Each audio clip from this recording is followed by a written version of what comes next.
prisioneros mueren soñando con el momento en que sus pies tocarán el suelo. Pero yo no. Yo era la única presa que no quería salir de la cárcel. Sé que es posible que tengáis la curiosidad de saber qué cargo me llevó en la cárcel, pero ni siquiera tengo una respuesta para eso, ya que me metieron en la cárcel sin cargos. A pesar de que pasé la mayor parte de mi vida en la cárcel, no estuve allí para siempre. Mi familia y mis amigos están todos en prisión, pero eso no significa necesariamente que yo también tenga que estar allí. Me costó mucho salir de la cárcel, pero no volver a entrar fue sin duda aún más difícil todavía. Mi madre tenía solo 16 años cuando fue a prisión. Un simple momento que puso su vida patas arriba. Todos sus sueños se desvanecieron en el aire cuando apuntó con un arma a un ladrón que irrumpió en su casa para asustarlo. Era la primera vez que sostenía un arma y no sabía cómo usarla. Todo lo que sabía era que su madre le había puesto el arma en las manos. Estaba aterrorizada y temblando cuando el ladrón cogió su dinero e intentó escapar por la ventana justo enfrente de ella. El dinero que el ladrón intentó robar era todo lo que tenía, y ella lo guardaba para el bebé que crecía dentro de ella, que era la razón de la rabia de su madre en primer lugar. Por un lado, había una voz que le habló en el último momento antes de apretar el gatillo. Le dijo, «No lo hagas, está mal». Y luego estaba la voz de mi abuela diciendo, «¡Hazlo!». Y la voz del ladrón en el otro extremo del cañón rogándole, «No lo hagas». Fue entonces cuando mi abuela le gritó diciéndole que era una cobarde inútil. Ella ya no escuchó nada, ni la voz del ladrón, ni la voz de su madre, ni siquiera la voz que viene de su interior. Todo lo que escuchó fue el sonido del disparo que aún resuena en sus oídos hasta el día de hoy. Nadie en la estación de policía la creyó cuando ella les dijo que no tenía la intención de hacerlo y que todo lo que recuerda fue escuchar todas esas voces y luego la imagen del ladrón tirado en un charco de su propia sangre. Las últimas palabras que mi madre escuchó de su madre fueron «Siempre serás una mala chica». Y eso fue todo. Fue acusada de asesinato y fue sentenciada a 35 años de prisión. Sí tenía suerte que iba a salir de la cárcel cuando tuviese 40 años, pero mi madre no tenía mucha suerte. Podríais estar pensando cómo podría ser encarcelada una niña de 16 años siendo menor de edad. Dejadme explicaros. Hay 2 estados que permiten el encarcelamiento de quienes tienen entre 16 y 17 años de edad, ya que los consideran adultos y como si eso no fuera ya bastante malo, ella también tuvo que lidiar con tener una mala madre y al mismo tiempo estar de 4 meses de embarazo. Había vivido toda su vida en un ambiente hostil y ahora parecía que también moriría en otro. Incluso si el lugar en el que estaba era diferente, no importaría. Hay gente mala en todas partes, ya sea dentro o fuera de la prisión. Y en cuanto a mí, bueno, mi suerte no era mucho mejor que la de mi madre. Estuve en su vientre durante todo esto. En su primer día en prisión gritó todo el día y toda la noche, ya que necesitaba desesperadamente algunas vitaminas para su bebé. Estaba extremadamente agotada y temía que su bebé muriera. Su bebé era lo único que le quedaba. Tenía que gritar una y otra vez a toda voz hasta que ya no pudo más, para que finalmente le preguntaran qué quería. Ella gritaba porque estaba sola, gritaba porque era miserable, gritaba porque sus pensamientos oscuros se habían apoderado de ella, gritaba por hambre, cansancio y dolor. Ella gritaba y gritaba sin parar. Y debido a que pasó los últimos 5 meses de su embarazo gritando, nadie sabía que si bien solo era su 5.º mes en prisión, en realidad era su 9.º mes de embarazo y estaba gritando porque había llegado el momento. Nadie sabía que había llegado el momento de dar a luz hasta que me uní a ella en sus gritos cuando finalmente nací. No importó mucho, sin embargo, la única diferencia era que el supervisor aumentó su comida para que fuese suficiente para nosotras 2.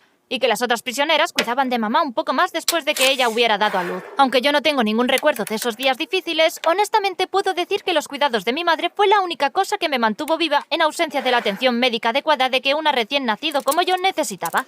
La prisión fue diseñada originalmente para quebrar a una persona mental, emocional y físicamente. Mi madre fue empujada al borde de la locura cuando aún era una niña, pero lo único que mantuvo intacto lo que quedaba de su cordura fui yo. Cuando comencé a aprender a hablar, aprendí la palabra abuela de mi madre. Ella solía contarme historias sobre mi abuela que nunca nos visitaba. Mi madre sabía que yo era la única familia que le quedaba, pero yo no podía dejar de pensar que en algún lugar detrás de los muros de la prisión tenía una abuela. Es justo decir que a pesar de que no había una relación de sangre entre yo y las mujeres y niñas que fueron encarceladas con mi madre, eran como mi familia. Ninguno de los guardias se preocupaba por mí, excepto una. Se llamaba Zoya. Tenía raíces rusas y solía traerme ropa y pañales. Ella fue quien me dio mi nombre, Vera, que significa esperanza en ruso.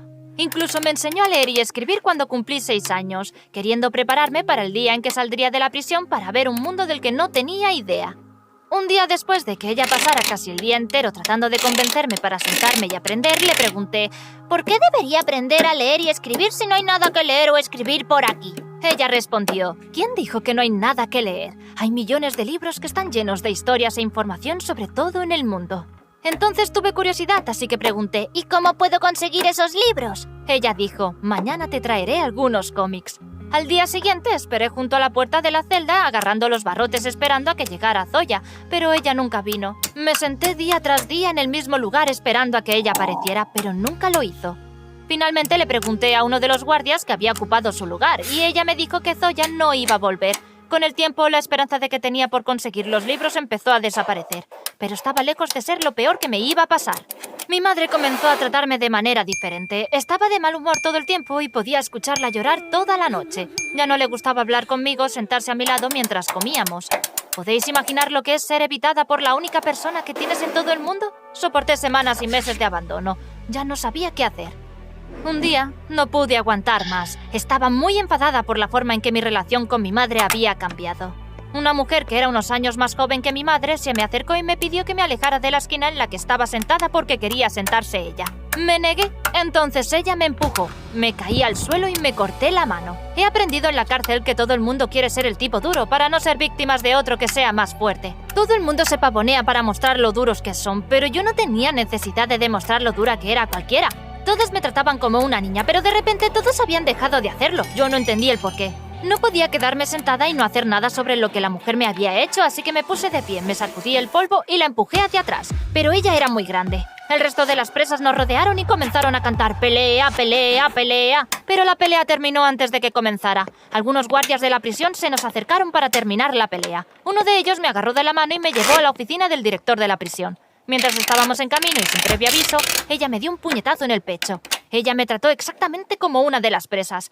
Ese golpe de alguna manera me dejó sin aliento. Pero yo no me defendí porque el preso siempre pierde contra el guardia. Solo la miré con gran enfado y frustración. Miré por todas partes tratando de encontrar a mi madre, pero no podía encontrarla.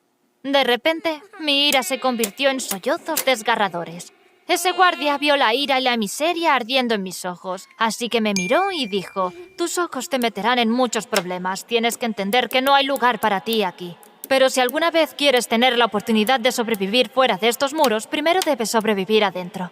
La vida fuera no es tan diferente de la vida aquí».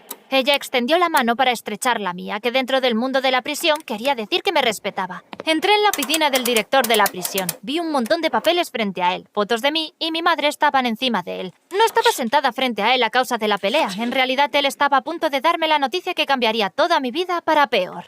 «Vas a salir de la cárcel», me dijo con voz fría. Luego dijo, «Hay una familia que te va a adoptar. Irás a la escuela y tu vida aquí será cosa del pasado». Mi vida en ese lugar no solo sería cosa del pasado, se acabaría para siempre. Los procedimientos fueron más rápidos de lo que me esperaba. En 2 horas tenía mis cosas recogidas y estaba esperando frente a la celda a la familia que me estaba adoptando.